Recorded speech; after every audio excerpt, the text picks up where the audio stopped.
Yesterday, a new build for Flight Simulator 2024 Sim Update number 2 beta has been released. In this video, we're gonna look at the release notes. But first, let's roll the intro.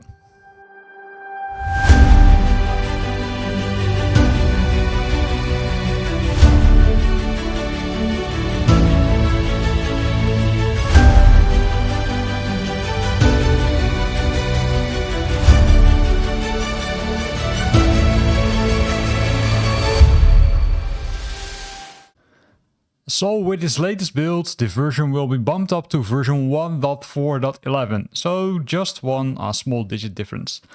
First of all, make sure that you are aware of the changes to the Career, Challenge League and Multiplayer in the Sim Update number 2 beta, right? Because there are now separate leaderboards, so you won't see the live build players, but you will be able to see the beta build players.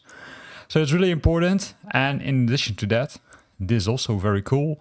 However, it could also have, I would say, downside, is that all the career specializations are now unlocked, right? Which you can simply now build it, which allows the participants to preview the changes that might have been available, right?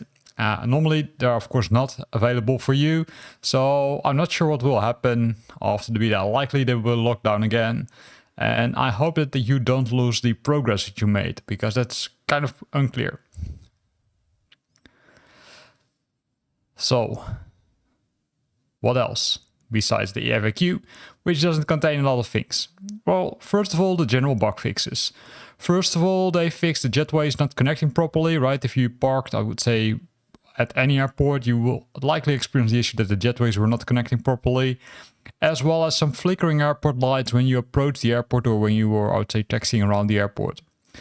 Then some new things for the flight control replay functionality, the FCR as they call it. First of all, they added the IndyBuilds A350 enhancement for replay, so you can now also use it for the IndyBuilds A350, and they fixed some bugs. First of all, the FCR control window would disappear after attempting to use the external pop-out, as well as they fixed the bug in the FCR where toggling visibility for ghosts could cause them to fall back behind their offset position. Kind of weird, right? Last fix is also related to ghost aircrafts, which would remain invisible until their positional settings are changed. Likely these two might be related. Then jumping to the aircraft section, there's not too much, but there is a critical one for the Boeing 737 MAX 8. Fixed an issue where the engines would not start in cold conditions. Remember that we discussed the forum post a few videos back? This was one of the top issues which was reported, and it looks like it's now being fixed. Then the EFB with new changes and a lot of changes. Also some new bugs are introduced, but also I'd say they are directly picked up and fixed. First of all, they fixed an issue where the aircraft performance profiles could become stuck or still when changing the airplanes. And in addition to that, they fixed an issue with the weather page, which would not show the weather data on the first load. I do think that this one was already reported, but also I think it was also reported as fixed, but not 100% sure about that. Then there's also a fix for an issue where the cruise speed was not always showing round numbers, increased input field size to prevent numbers being clipped. And there was an issue where the map would recenter when clicking on coordinates that do not correspond to a facility. So some nice fixes. In addition to that, there was more on the weather page. It now shows the nearest available meteor and TAF data if the selected facility does not have any data. That could happen in some cases, and that would result in normally not being shown anything, or hey, no data available if I'm correct. But now it will show the most, let's say, data from the most nearest.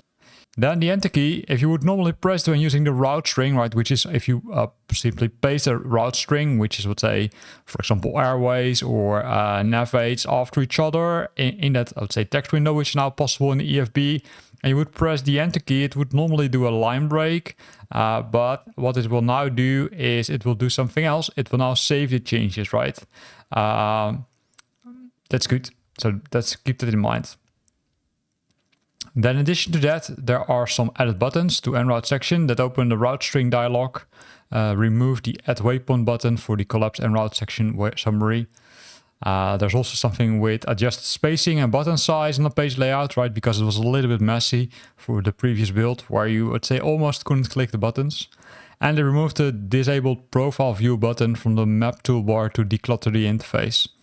That's also, I would say, in a intermediate build, which I didn't show. There were some new buttons and I found it also a little bit messy, but they now fixed it. And keep an eye on my channel because I will post a video about the latest EFB very soonish.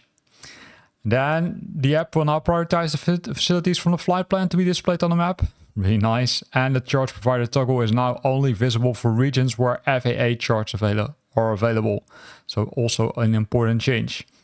Then the refresh button to the weather page to manually update the weather data besides the 5-minute automatic interval. So you can now manually update the weather if you don't want to wait at 5 minutes. And there's some cool stuff because they added the runway entries to the waypoint list. They added the recenter on current route button to the map toolbar. And also the extra view and payload now affects the performance calculations. It fixed an issue when using aircraft profiles in trip view not always being recalculated, right? So that's what is really important.